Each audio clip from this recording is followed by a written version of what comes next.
भारत में लोकतंत्र कभी कामयाब नहीं होगा। अगर ये बात कोई और कहता तब शायद इसको उतना इम्पोर्टेंस नहीं दिया जाता, पर यह बात उस आदमी ने कही थी जिसने खुद इस देश के लोकतंत्र का ढांचा बनाया था। अम्बेडकर खुद के बनाए गए लोकतांत्रिक संविधान को बेकार और केवल नाम मात्र का मानते थे। ये आप भी जानते हैं कि भारत के लोकतांत्रिक ढांचे में बहुत सी कमियां हैं। इसे बहुत से सुधार की ज़रूरत है, क्योंकि हर आदमी ने इस सिस्टम की कमियों के कारण कभी न कभी किसी न किसी प्रकार की परेशानियों का सामना किया है और इस सिस्टम को कोसा भी होगा। फिर लोग चाहे बेमतलब का कितना भी कह ले कि हमारे देश का संविधान महान है, सबसे व्यापक है, इन सब बातों से कुछ खास फर्क नहीं पड़ता। ये सब केवल ब्रेन वॉश करने वाली चीज़ें हैं ताकि लोगों के मन में संविधान के प्रति विश्वास की भावना बनी रहे। भारत में जहां लोगों को वोट देने के लिए प्रोत्साहित किया जाता है और वोटिंग को जनता के लिए बहुत इंपॉर्टेंट बताया जाता है, असल में अम्बेडकर ने चुनाव को ज़्यादा अहमियत दिया ही नहीं था।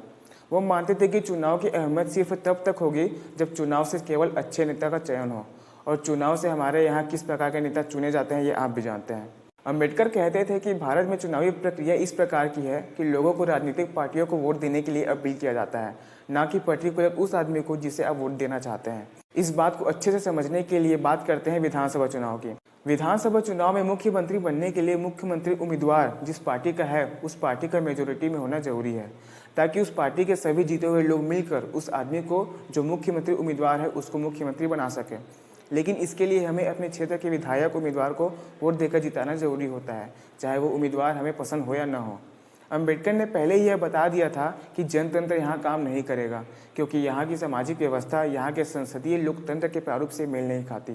पूरी दुनिया में एक सर्वे किया गया था जिसमें लोगों द्वारा अपने देश के कानून को मानने के आधार पर कंट्रीज को रैंक किया गया था।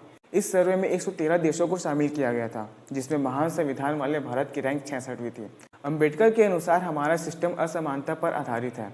संवैधानिक रूप से तो वैसे सबको बराबर कानूनी अधिकार प्राप्त है, पर यह सिस्टम का ढांचा कुछ ऐसा बनाया गया है कि जो ज़्यादा पैसे वाला है या जो ज़्यादा बड़े पद पर है वो इसका आसानी से गलत फ़ायदा उठा सकता है।